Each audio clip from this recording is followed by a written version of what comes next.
Alright guys, so today we're going to be learning about ancient Egypt. What's something you all can tell me about ancient Egypt? Something you know off the top of your head? Pyramids. Pyramids.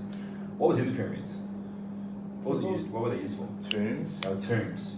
Does anyone know how people were buried in ancient Egypt? Mummified. They were mummified, exactly. So the mummies that we find in the pyramids and the mummies we find in the Valley of the Kings and the Valley of the Queens are still relatively intact today. So this process, and that's the process I'm going to show you guys today, is something that is used not just by Egyptians, it's used by other cultures in different forms, but it's used and to help preserve bodies. It was used for everyday people. Obviously the higher end of society, the nobles, the pharaohs and the like had longer and more extensive mummifications and better quality mummifications, but there is examples throughout society of people having it done. So, who wants to be my little mummy? Oh, me. Okay, Me. Ellie, if you wouldn't mind jumping up here for me, please. Okay, if you want to lie on the table. It's not. Oh my god. That's really nervous. Okay. So, we've got a bunch of different things that we've got to do, guys, with the mummification. Off the table. Either or. So, the Egyptians had a funny way about going about things, and they had a funny way of what they actually thought the body actually did. So, the first things first when we do a mummification is we heat up a rod and heat up a hot hook. Right? We get it red hot, we shove it up their nose, swish it around a little bit, and pull out their brain. Now, the Egyptians didn't really worry about the brain. They thought it was pretty useless. They didn't really know what it was for. In modern society, we know that it's the main part of everything. It's what runs everything. But they didn't really care about it. So that was chucked out. The next part, they made a cut through the left side of the body and they removed all the internal organs. So they removed the intestines, the lungs, the liver, and the heart. Now all these were the main ones that they got rid of. All these were then placed out in the sun to dry. And in fact, they were prepped and they were then shriveled. Once they took everything else out, all the stuff that they could decompose quickly, including the eyes and the like, they placed the heart wrapped up back inside the body. Just because this was then used in the afterlife when the person reached the nubis, the heart was weighed against a feather. If it was weighed against a feather, they could move on to heaven. If it wasn't, they were sent to hell. So, once the heart's back inside the body, the rest of the body is rinsed with wine and spices, made to look very nice, and is placed in salt and covered in salt for 70 days. Right? Once this is all placed in salt, the salt's removed and is replaced with salt and linen to give it more of a body shape again, to make it look like a body again.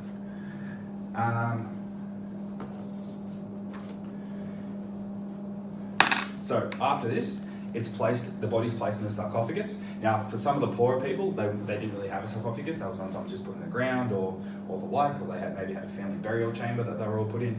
But for the pharaohs and the very noble people, they had a gold sarcophagus. So I'm sure you've all heard of Tutankhamun. These are the actual first one that we've actually found because a lot of the time they were subject to grave robbings.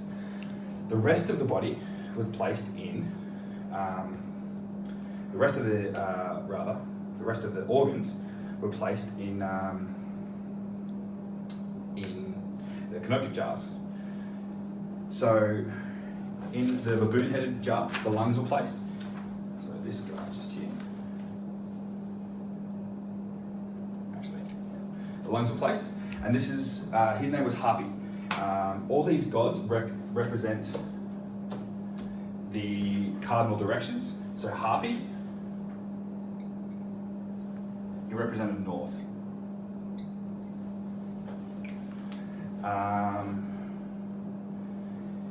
The Dumatuf,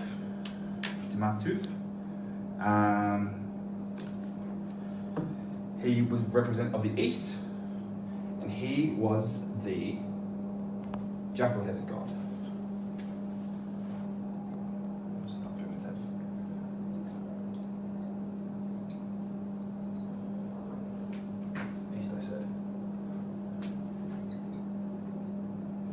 had the stomach.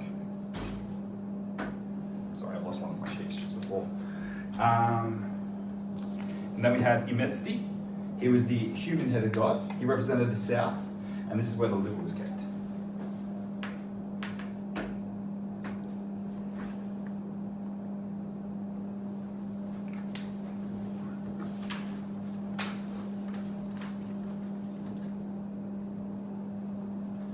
And finally, we had, and this is the hardest one to pronounce, Kubernetes. I'll spell it on the board for you. He was the falcon-headed god. And we'll get you to copy these ones down into your books, please.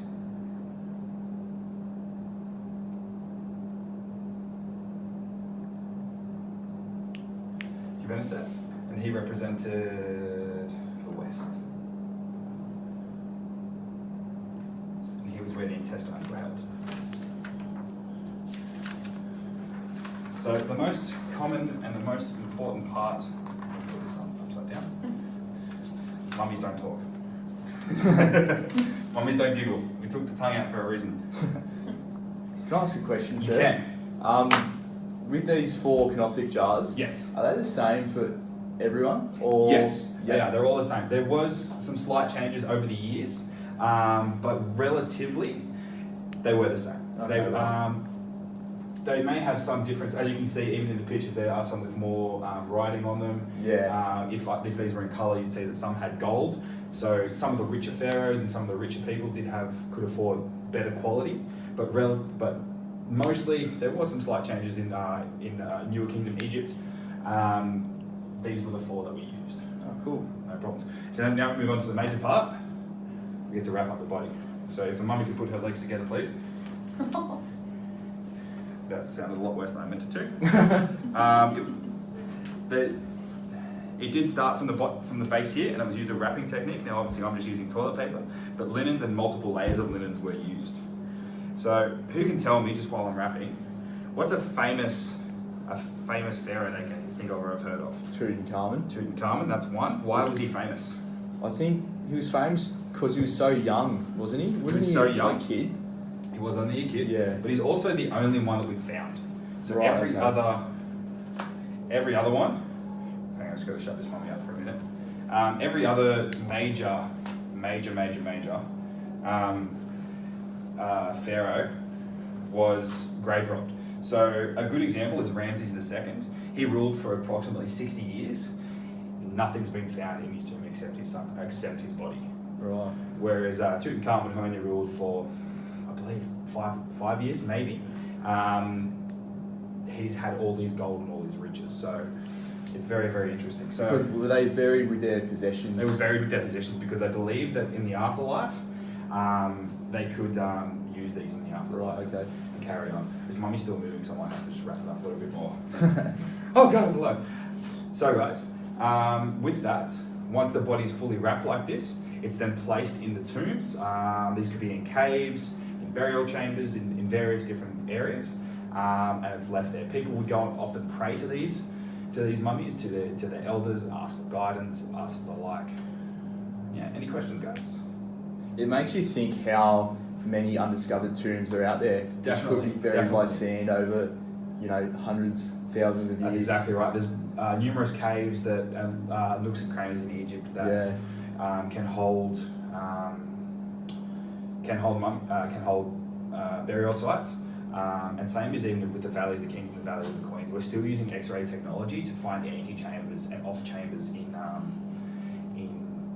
major tombs, because quite often when a major king was passed, his mother, his wives, his dogs, his cats were all buried with him after they passed as well. So if there was a major king, any of his wives were often buried in antechambers. So they think they might have recently found Tutankhamun's. Yeah, it's exciting to think as technology improves, what might be uncovered. Yeah. No worries, guys. That's it. Cheers. Thanks, sir.